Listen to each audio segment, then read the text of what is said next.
thoughts and feelings come from our memories. Our thoughts and feelings come from the things we're exposed to in terms of knowledge and the experiences that we have in our life. So when you have an experience or you learn something new, your brain begins to physically change and you wire that in your brain. You have new circuits to reflect that event. So there's a fingerprint or a footprint in your brain. When you have an experience and the experience produces an emotional quotient, that's what experiences do. They have a residue of emotion. Emotions are the end product of experience.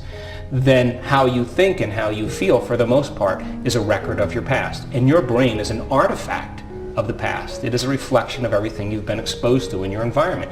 And your body, if you're living by the same emotion, and those thoughts are driving the emotions, and the emotions are driving the thoughts, and the thoughts are driving the emotions, then your body, as the unconscious mind, is believing it's in the past experience 24 hours a day, 7 days a week, 365 days a year. To the body, it's literally living in the past. So now, if our thoughts and feelings then are a record of the past, and you take a series of thoughts and you connect a thought to a feeling, a thought to a feeling, a thought to a feeling, a thought to a feeling, that's called an attitude.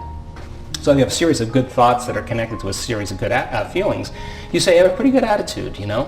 And if you have a series of negative thoughts that are connected to some negative feelings, you would say you have a pretty bad attitude. Now, how you think and how you feel creates a state of being. Thoughts are the language of the brain, and feelings are the language of the body.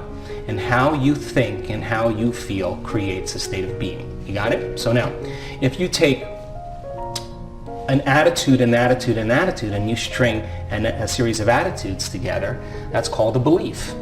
And a belief is just an extended state of being.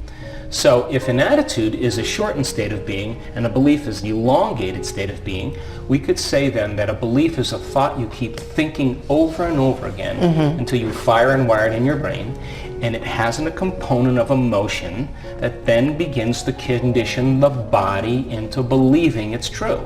So then, if you keep thinking and feeling and feeling and thinking in the same way, and you condition your body to be the mind of that state of being, an unconscious process, then a belief is an unconscious state of being.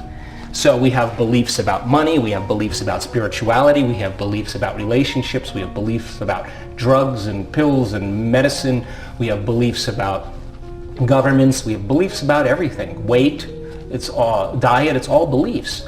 So then a belief is an extended state of being that becomes an unconscious process because the body has been hardwired neurologically and emotionally conditioned. So the boundaries of our beliefs then become the way we feel about things. So when you're exposed to a new belief and it's outside of your emotional acceptance, that's the moment people say, I don't believe it, this doesn't feel right to me. So then if you take a belief and you string beliefs together, that's called a perception. And a perception has everything to do with the relationships you have, the choices you make, the things you create, and the behaviors that you demonstrate. So then in order to change your beliefs and perceptions about yourself in your life, you have to change your state of being. And in order to change your state of being, you have to make a decision with such firm intention that the amplitude of that decision carries an emotional quotient or a level of energy that's greater than the hardwired programs in your brain and the emotional conditioning of your body or addiction of your body. And your body literally responds to a new mind. In other words, how can a person in a state of religious ecstasy drink strychnine and have no biological effects?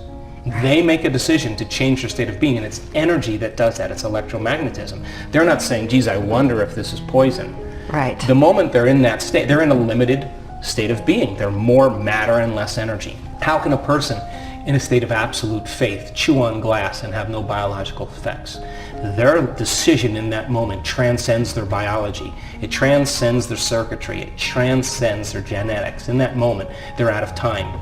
A person who takes a poisonous snake in a state of absolute certainty and allows the poisonous snake to bite them and they have no blood coagulation, how does that happen? They're in a different state of being. Their choice then transcends the old, and in that moment, their body literally is immune to the conditions in their environment, and they're literally living outside time. Now, by the same means, there are people that have had abusive childhoods with alcoholic parents, where they were abused every single day when their father came home from work. And it wasn't just one event. It was a series of several events over time that began to select and instruct genes that caused them to have a rare genetic condition.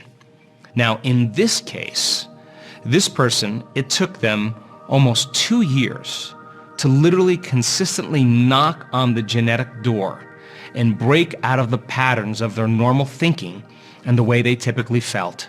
In other words, every single day they understood that they were their own genetic engineer, and every single day they were working on going from the old self to the new self.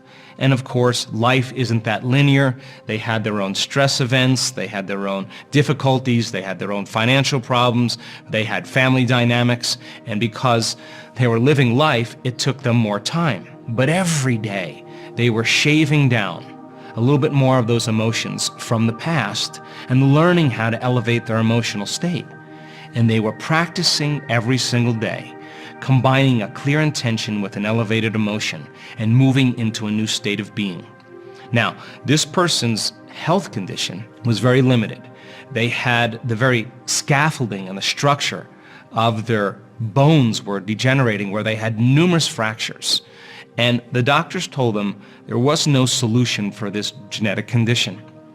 But if you understand then, if the scaffolding of bones is made of proteins, and that you could actually begin to upregulate those genes, every single day she was knocking on that genetic door and shaving down that emotional state and changing her thoughts and feelings, that in 2 years she reached the point in her life where she was so in love with herself, so in love with life, so grateful to be alive, that she no longer cared if she even had the condition any longer.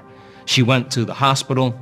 They did the urine samples to determine if the disease was still present, and she got the call the next day that the gene was literally upregulated and her condition was back to normal. Now, this person, to this day, still has the change in her health. Now, when she stood on the stage and told the story to the audience, there was a woman in the audience with the same rare genetic condition. And she looked at that person and said, "If she could do it, I can do it." And this woman reversed the same rare genetic juvenile onset condition within 3 months. In other words, the person who had the healing broke the 4-minute mile, and it made it easier for the next person to do the same. And that's exactly what starts to happen in this work. I believe that health and wellness can become as infectious as disease. Now that I've shown you the supernatural ability of how your genes can be reprogrammed, how can we use this information to heal your body by thought alone? In fact, what's the next level for you?